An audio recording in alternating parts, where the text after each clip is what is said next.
25 million records, Dwight Yoakam is much more than a country superstar. He's a talented actor with a lot to say about issues that matter to America. Dwight's latest album is 3 Pairs. Welcome to you, Dwight.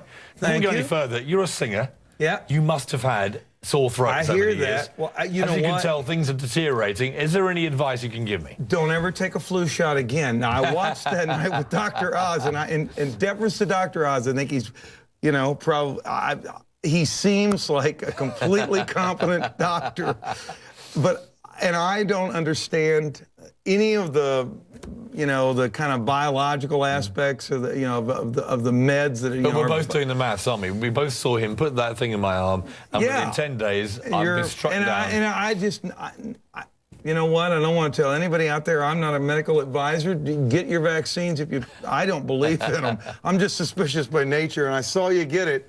And here we are. Well, let's try. We'll try and plough on with the interview, notwithstanding the fact I can't speak. Yeah. Interesting. You want to talk to me about guns? You've been following some of this debate. Yeah, I've watched. Following a lot of the shows we've done. You're a man from Kentucky, and you're a big country star. And you're a big country star. A lot of your fans, a lot of people that you grew up around, would have had guns as a automatic thing in their lives. What is your view about the debate? Look, guns are very serious. Instruments of survival and defense, but they're weapons. They're dangerous weapons, and you got to be very cautious with them, around them, about them. Yeah, I own guns. I'm not a member of the NRA. Look, the Newtown tragedy was an anomalous horror. I know how Newtown happened. I'm still really, really wrecked over why.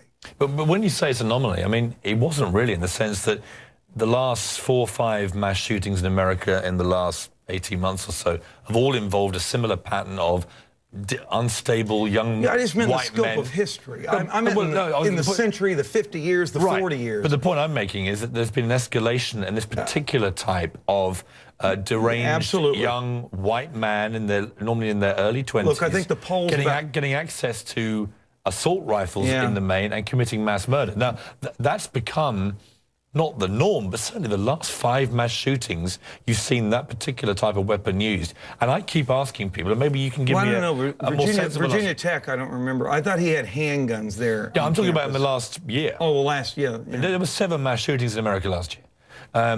From Aurora, the guy used an AR-15, to Sandy Hook an AR-15, the Oregon Mall an AR-15, the New York firemen lured to their deaths with an AR-15. And I keep asking people... Congressman Giffords, that was handguns. Right, and the handguns issue is equally important, but to me, I just don't understand why anybody needs an AR-15 style, military-style weapon.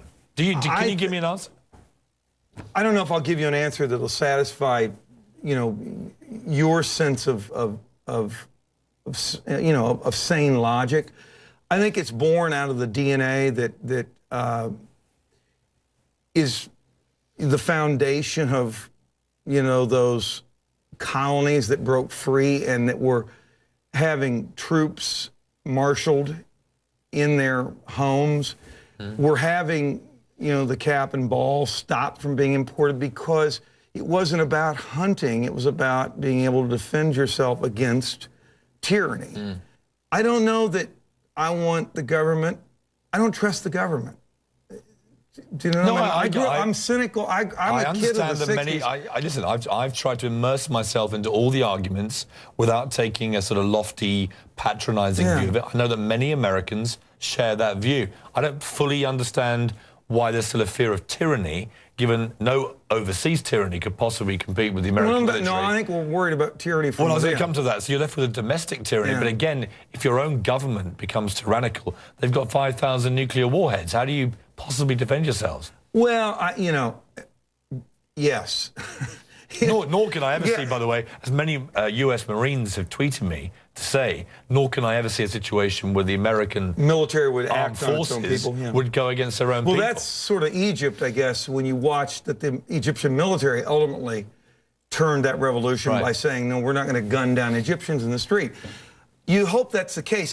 I'm just saying, in an esoteric kind of way, that's a different interpretation of that Second Amendment. How much do you think that lyrics, perhaps in music, that allude to guns? You've written a song called Buenas Noches. Yeah. Includes the line, I placed a gun to her head because she wore red dresses, but now she lay dead. Well, not because of the dress. Right.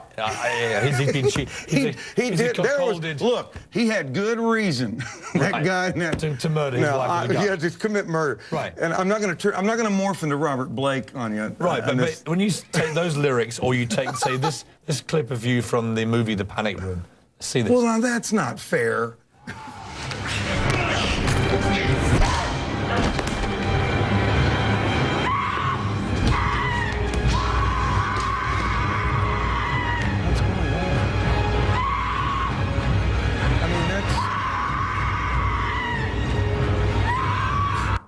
That's an unfortunate clip, you know, because you know, Raul, that character, was really not all that bad.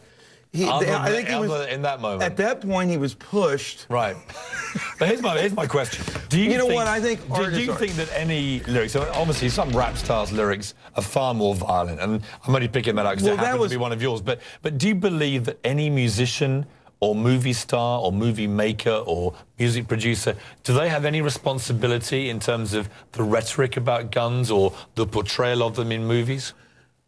In case of Buenas Noches from a Lonely Room, that literally is an extension of the tradition of, there was an old bluegrass song called Knoxville Girl, where for no reason, well, it actually goes back to Irish, Scottish, Welsh folk songs. There was a great tradition of murder and mayhem and some of those.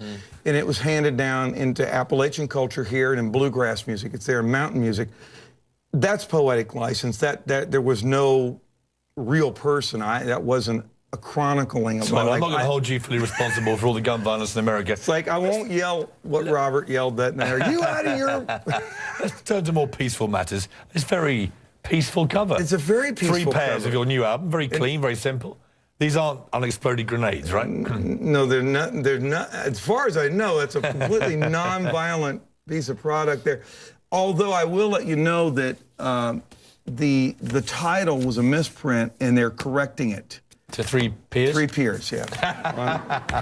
It's great to meet you, Dwight. And good luck with the album. You played right into my hand.